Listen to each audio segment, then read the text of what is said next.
আজ আর বেশি কিছু রান্না করব না, ওই পাবদা মাছের ঝোল আর একটা মেশানো সবজি রান্না করব। আজ একটু তাড়া আছে, আজ বাইরে যাওয়ার আছে। আমার ভাইয়ের বিয়ে উপলক্ষে ভাই আমাদের দুই বোনকে শাড়ি দেবে, সেই জন্যই আমরা যাব শাড়ি আনতে। তো এর আগের একটি ভিডিওতে আমি তোমাদের একটা শাড়ির ভিডিও দেখিয়েছিলাম, এক দিদি ভাইয়ের বাড়িতে শাড়ি বিক্রি করে।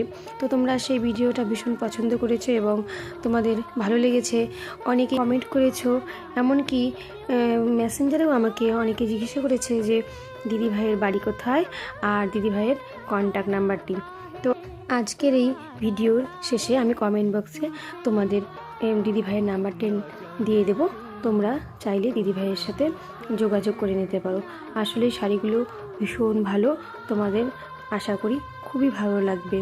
তো আমি রান্না করে নিলাম, আমার রান্না প্রায় হয়েই গেল। তো ছোট ভাই আমাদের দুই বোনকে তার বিয়ে উপলক্ষে শাড়ি দেবে, এটা তো ভীষণ আনন্দের ব্যাপার।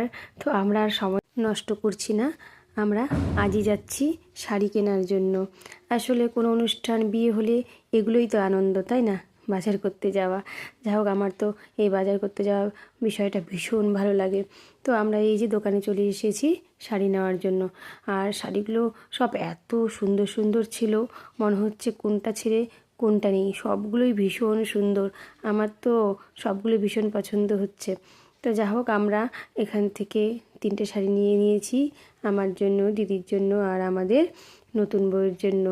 তো শাড়িগুলো ভীষণ ভালো লাগছে, তোমরা কিন্তু জানিও শাড়িগুলো কেমন দেখতে।